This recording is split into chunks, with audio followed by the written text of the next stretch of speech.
President Donald Trump misleadingly inflated the benefits of the tax overhaul when he claimed it provides $3.2 trillion in tax cuts for American families. It actually totals about $1.5 trillion in tax cuts for all taxpayers, including corporations. Trump shows only one side of the tax ledger. He counts tax changes that cut taxes and ignores those that will increase taxes. For example, doubling the standard deduction results in $720 billion less in tax revenues over 10 years, but repealing personal exemptions increases tax revenues by more than $1.2 trillion. Trump's one-sided description of the tax benefits of the bill came in remarks at the White House. His Republican lawmakers celebrated passage of the tax bill, which he signed. Dec. 22. Trump, Dec. 20 records all over the place, and that will continue and then some because of what we did, but $3.2 trillion, just think of it, in tax cuts for American families, including doubling the standard deduction and doubling the child tax credit. That statistic was echoed in a White House fact sheet on the tax bill released the same day. White House fact sheet, Dec. 20. The Tax Cuts Act provides $5.5 trillion in tax cuts, $3.2 trillion, or nearly 60% of which go to families.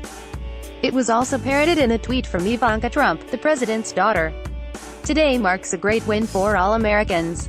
The Tax Cuts and Jobs Act provides $5.5 trillion in tax cuts, $3.2 trillion, or nearly 60% of which go to families.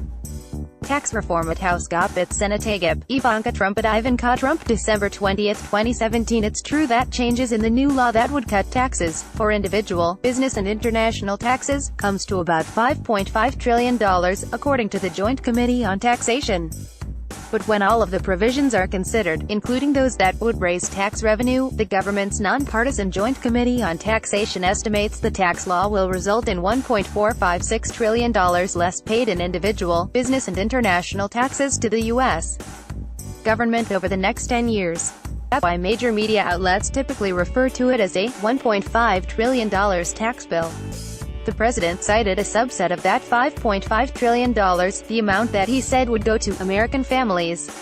To get to the $3.2 trillion figure, the White House tallied the provisions in the tax plan that would reduce tax revenues paid by families to the government, but similarly ignored provisions that would increase them. That includes $1.2 trillion in cuts through changes to the tax brackets. The new law reduces 5 of the 7 tax rates, including cutting the top rate from 39.6% to 37%. $720 billion by roughly doubling of the standard deduction to $12,000 for singles and $24,000 for married people filing jointly, $573 billion in increased child tax credits. $637 billion in relief from the alternative minimum tax, which is paid by high-income taxpayers instead of using the regular tax system to calculate tax liability. Another roughly $100 billion from things like expansion of medical expense deductions, and reduced estate tax revenues. What it does not include are the mini offsets in the tax plan. The biggest is the elimination of personal exemptions, which is a deduction taxpayers receive for each person claimed on tax returns.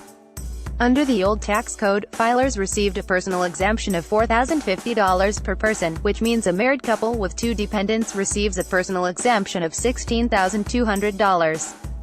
That goes away under the new law, though as written, it would return after 2025. That provision will increase revenue to the government by a little more than $1.2 trillion over 10 years. But there are other measures that work against taxpayers, including new limits on itemized deductions such as for state and local income taxes and some mortgage deductions. According to the Joint Committee on Taxation, changes to the tax code would, on net, result in a little more than $1.1 trillion less being paid in individual taxes over the next 10 years. We can't say exactly how much of that goes to families, since some business owners, such as partners and limited liability corporations, pay taxes through personal income taxes. More importantly, it is misleading to refer to the cuts without including the increases. It would be similarly misleading, and absurd, for opponents of the tax plan to refer only to the tax increases. Taxpayers care about the bottom line of how much they owe, not how much the beneficial provisions alone help them, ignoring those provisions that raise their taxes. Eric Toder, co-director of the Tax Policy Center, told us via email. Overall, the tax plan will reduce taxes for most people in the first 8 years. The Tax Policy Center analyzed the tax bill and concluded that most taxpayers at all income levels would get a tax cut in the years 2018 through 2025. As written, some of the individual tax benefits would expire, and as a result, by 2027 more than half of taxpayers would pay higher taxes. Tax Policy Center, Dec. 20. We find the bill would reduce taxes on average for all income groups in both 2018 and 2025.